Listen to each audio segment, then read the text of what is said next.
Bueno, me voy a ir al encuentro de Jorge Colina, que es el presidente de... ay, se me fue el nombre de la institución. De IDESA, ahí está, no, había anotado cualquier cosa. El presidente de IDESA, y ya lo saludo. Jorge, ¿cómo te va? ¿Qué tal, Enrique? ¿Cómo estás? Bien, discúlpame, te confieso un dato por el cual entré en La Laguna, porque estoy dando clases de posgrado en la Universidad de San Andrés, que es UDESA, obviamente, y cuando anoté algunas cosas que quería preguntarte, mecánicamente, dada la edad, en vez de poner IDESA, puse UDESA. Y yo cuando lo leía sabía que no era UDESA, pero ahí me trabé, es IDESA, como corresponde.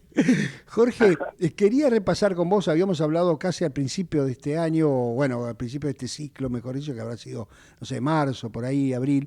Eh, el gobierno, recién hablaba con Miguel Kiguel, hablábamos de los problemas que significa el tipo de cambio real, bueno, entre otras cosas, ¿no es cierto? El problema del nivel de actividad, el tipo de cambio real, etcétera. Y el gobierno argumenta que dice, bueno, tenemos que hacer las reformas que faltan, con las reformas que faltan logramos compensar en todo caso o mejorar la productividad o la competitividad de la economía argentina como para poder convivir con un tipo de cambio real más apreciado, derivado de una serie de circunstancias que ya las repasamos con Miguel.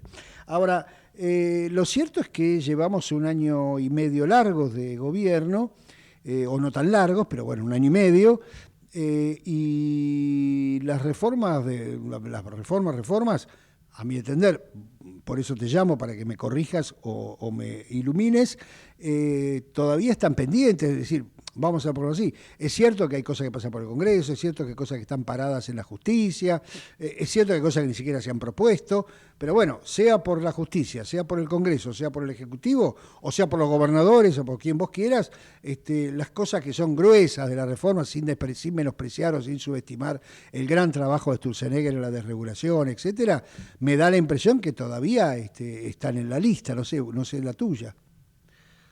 Sí, están en la lista. Sí. Yo creo que las dos grandes reformas estructurales que hacen falta urgente, Uh-huh. pensando en que digamos, no podemos estar modificando la política cambiaria, Uh-huh. es la reforma impositiva y la reforma laboral en lo que es el desenganche de las empresas de los convenios colectivos ultraactivos. Uh-huh. Ya habíamos hablado acá. Uh-huh. El tema de reforma impositiva, lo más urgente es unificar ingresos brutos y tasas municipales con el IVA y armar un gran super IVA, que algo se había hablado, pero bueno, quedó solamente la palabra, y en donde con un gran super IVA, que seguramente va a tener una alícuota del 28-29%, lo más importante no es el nivel de la alícuota, sino que pasa a ser un impuesto de valor agregado. Uh-huh. Y además evita algo que está matando las empresas hoy, que son los regímenes de pago a cuenta de ingresos brutos, que son estos del CIRCREP, el CIRCAP, el CIRCUP, todas las retenciones que sufren las empresas, que le terminan generando saldos a favor que son irrecuperables. Uh-huh. Saldos a favor en las provincias, Claro. que son irrecuperables y terminan siendo mayor costo. Sí, Entonces, termina siendo una sobretasa del impuesto, porque no lo puedes recuperar, digamos. claro, entonces, si uno arma el super IVA, Uh-huh. pasa a ser ya un impuesto al valor agregado y además, al tener una cosa más simple, hasta posiblemente la alícuota puede ser menor, no necesariamente tiene que ser la suma de IVA con ingresos brutos y tasas municipales. Uh-huh. Y lo más importante es que podríamos ir a un esquema en donde las provincias se financien directamente con el IVA que generen en su territorio, lo cual sería un gran incentivo a los gobernadores a generar infraestructura y a generar infraestructura para generar valor agregado, dado que el impuesto de valor agregado sería para ellos. Uh-huh. Antes de pasar a la reforma laboral, déjame quedarme ahí dos minutos. Bueno, primero el primer argumento está algo así implícito en lo que vos acabas de decir, dice, bueno, pero miren que acá hay provincias que generan mucho valor agregado porque, bueno, son provincias grandes, con muchas empresas, etcétera. Hay provincias, sobre todo algunas provincias del norte, que, bueno, que son prácticamente sector público y algo más, y que están en un problema serio si pasáramos a ese esquema, porque su valor agregado local es muy bajo. Otros que argumentan que bueno, que es difícil el manejo de este rubro porque algo que se produce en un lugar y si genera el valor agregado se vende en otra provincia, que esto requiere además un consenso político importante, en fin, te estoy tirando todos los argumentos o los que me acuerdo que van en contra de este tema, más allá de que yo pueda estar de acuerdo en la idea central. ¿Cómo se maneja ese tema? ¿O esos No, temas? lo primero es, efectivamente, en el norte argentino, las bases imponibles, o sea, las provincias no tienen muchas bases para generar la cantidad suficiente de IVA como para vivir con eso. Creo que las del NOA, que son ahora mineras y energéticas, como Jujuy, Salta, Catamarca, tienen gran potencialidad, con lo cual un esquema así incluso las incentivaría a acelerar el proceso que hoy están enmarcados con el tema de los RIGI y con todo esto. Ahora, Formosa y Chaco, obviamente, son las más vulnerables de todas, pero bueno, se puede pensar claramente un fondo de compensación o de nivelación, si no quiere, de forma tal de poder garantizarle al día siguiente de la reforma lo que viene recibiendo de coparticipación. La idea es decir, no podemos vivir todos, porque hoy todas las empresas viven de la coparticipación, con la coparticipación, cuando en realidad el 80% del territorio nacional, que son las provincias del centro y el sur, pueden vivir con sus propios recursos, por lo cual pensar en un fondo de compensación o nivelación para las del norte sería un fondo muy focalizado, de no mucho monto. Estamos hablando de 2% del PBI para compensarles lo que perderían de coparticipación. Con respecto al tema del acuerdo con los gobernadores, acá lo que se necesitaría es un acuerdo con las 13 provincias, que son las mayorías, para tener una mayoría en el Senado. Y creo que con un proceso de diálogo se podría lograr. Ir con tapones de punta de la nación a las provincias amenazando no funciona. Ese es un gran acuerdo de coordinación fiscal, un nuevo acuerdo de coordinación fiscal. Entonces, me parece que es un gran desafío político, pero es muy necesario, y además ya se está empezando a hablar, por lo cual yo creo que los gobernadores están predispuestos a conversar este tipo de cosas. Jorge, bueno, me imagino, pero para pedirte más precisiones, que ese fondo de compensación debería ser, no sé, un fondo de transición, porque si no, estamos siempre en el mismo lugar, digamos, ¿no? En esas provincias, ¿no? O sea, ¿cómo se genera el incentivo para que esas provincias empiecen a tratar de encontrarle la vuelta al esquema de decir, bueno, tenemos que atraer inversión, poner más producción, poner más sector privado y menos sector público, ¿no? Bueno, y ahí el esquema sería, con el fondo se te garantiza, supongamos Formosa, se te garantiza lo que vos venís recibiendo de coparticipación con un ajuste por inflación nada más. Pero nunca van a crecer tus recursos con el fondo. Solamente es una compensación. Ahora, pero si vos empezás a generar más valor agregado en tu territorio, el IVA que vos recaudés va a ser para vos. Con lo cual, el día que generes más IVA de lo que se te compensa con el fondo, eso ya es un incentivo. Toda la plata que vos generes en tu provincia va a ser para vos. Y cuando superes la recaudación, cuando superes lo que venís recibiendo del fondo, toda esa plata es para vos. Y la otra cosa, Jorge, y ya te llevo a la parte laboral, Argentina tiene hoy un grave déficit de infraestructura, por supuesto, no es culpa de este gobierno, sino que lo ha heredado en términos de una descapitalización fenomenal de bienes públicos, incluyendo, por supuesto, el problema de rutas, hay algunas que son interprovinciales, por supuesto, con problemas de puertos, problemas de transporte, de logística, de educación, de salud. Bueno, la verdad que los bienes públicos de Argentina, más allá de que el costo ha sido creciente, ha sido cada vez más bajo. Por supuesto, siempre hay honrosas excepciones que uno podría citar. ¿Cómo se maneja ese aspecto? Porque a mí me da la impresión, por supuesto, otra vez no te quiero meter en este lío, vos tenés la posibilidad de dar tu propia opinión, obviamente, es que a este diagnóstico, si bien es una situación heredada por el gobierno nacional tiene cierta subestimación al tema, como diciendo, bueno, que lo hagan las provincias, que se arregle, el Estado Nacional, bueno, con esta idea de que no tiene que hacer obra pública porque es la cuna de la corrupción, más allá de que lo haya sido. Me da la impresión de que se están subestimando estos temas que tienen que ver, me imagino yo, con coordinación interprovincial eventualmente y con tarea nacional, ¿no? Sí, porque junto con este ordenamiento tributario de unificar los impuestos nacionales, provinciales y municipales, hay que dejar claramente establecido cuáles son los roles de cada nivel de gobierno también. Y ahí es donde decir, bueno, la nación es la encargada de las rutas nacionales, que son las interprovinciales, todo lo que es hidrovía, todo lo que es regulación aérea, todo lo que son, digamos, el tema marítimo. Y cada provincia debe ser, con los recursos que recauda en su territorio, la responsable por las rutas provinciales y los municipios por las calles.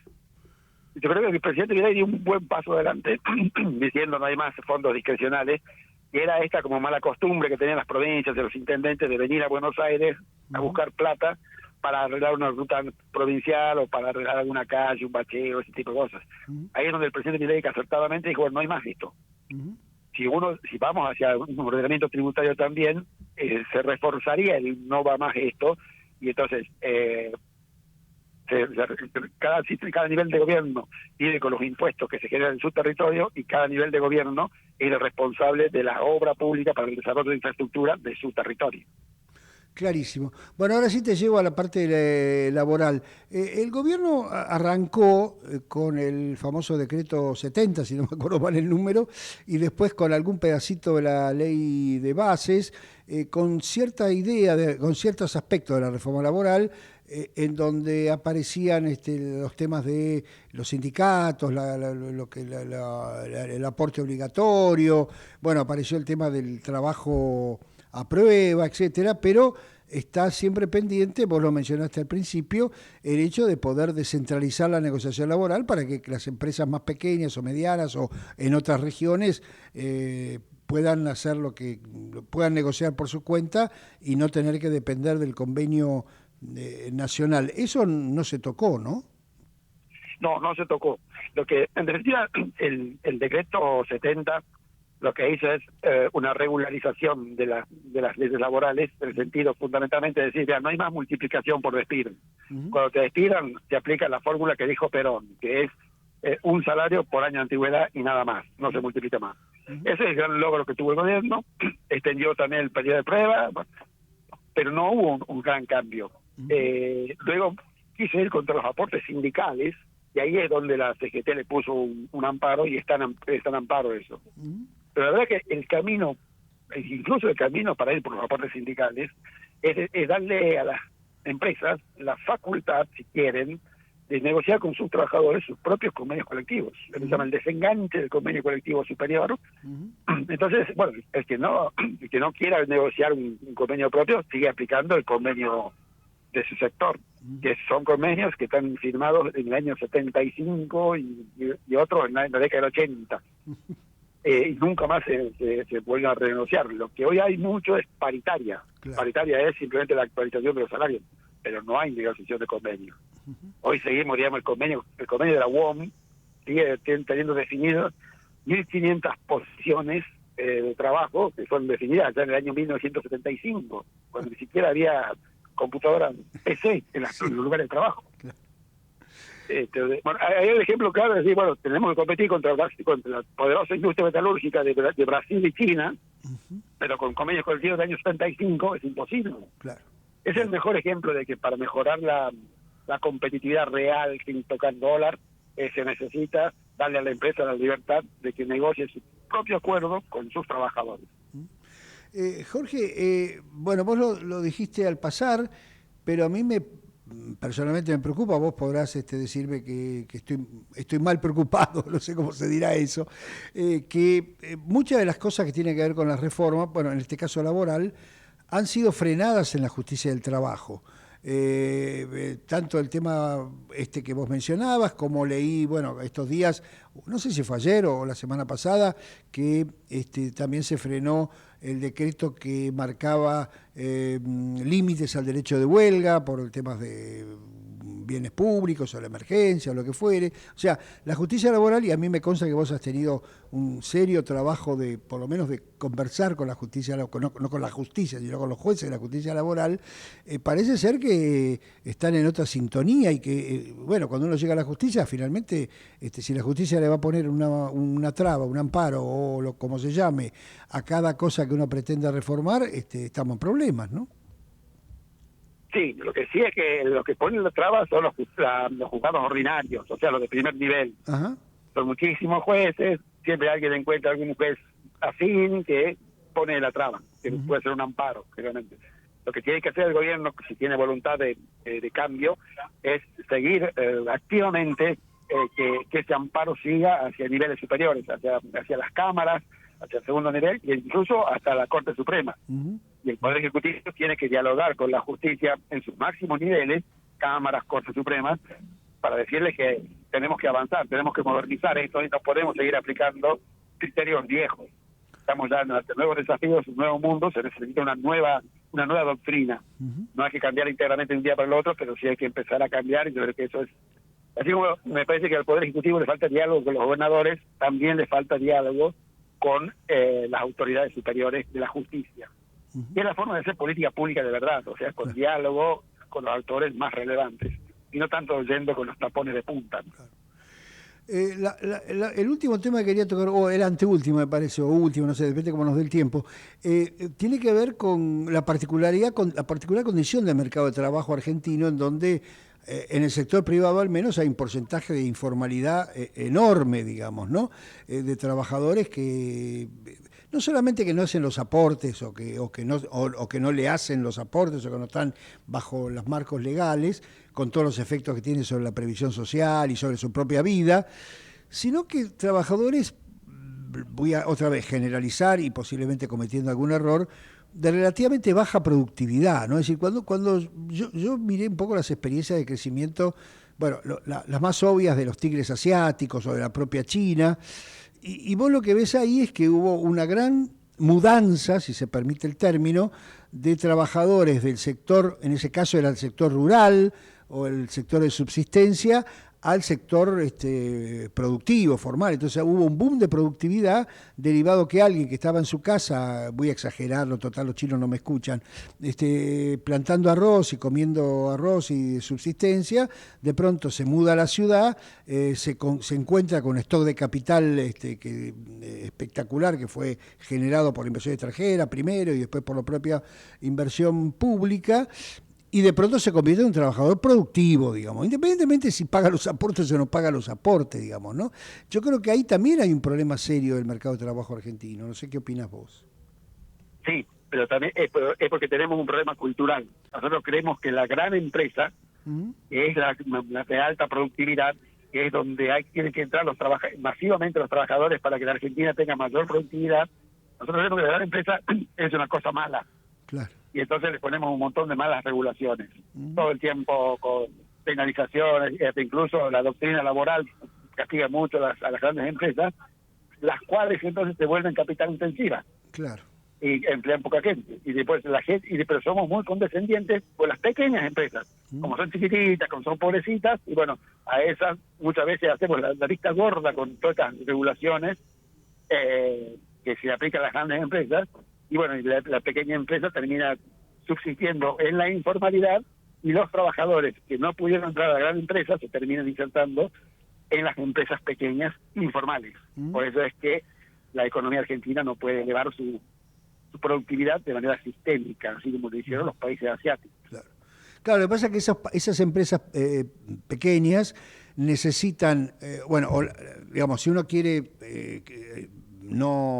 que persistan o que subsistan en un marco de alta productividad, necesitan el capital necesario para ponerle a cada trabajador la inversión que los haga productivos. Y cuando va a buscar capital, el mercado de capitales argentino, es muy pequeño, su capital propio es muy poco, y entonces estamos en una especie de círculo vicioso. Por un lado cultural, en donde, como vos marcas muy bien, se discrimina en contra de las grandes, y por otro lado, lo que favorece a las chicas es simplemente para que se queden siendo informales y chicas, ¿no?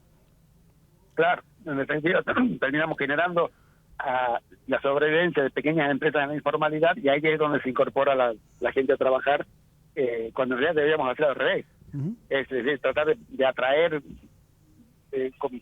digamos, a las grandes empresas, que no es darles ninguna facilidad, ningún subsidio, nada, simplemente no imponerles un convenios colectivos de la década del 70, Claro. o con sindicatos centralizados, digamos, que de cosas, o hacer una buena infraestructura, digamos, para que las empresas puedan venir y instalarse. El hecho es que los asiáticos atrajeron a las empresas, las llamaron a las empresas multinacionales a que empleen su gente para aumentar la productividad, y así se convirtieron en enormes máquinas de producción de clase media. Acá nosotros expelemos a las grandes empresas, o sea, las impulsamos, le vemos con mala palabra. Por eso es que vamos a tener, si seguimos con esta cultura, vamos a tener siempre bolsones de muy baja productividad, porque nos faltan empresas grandes de alta productividad.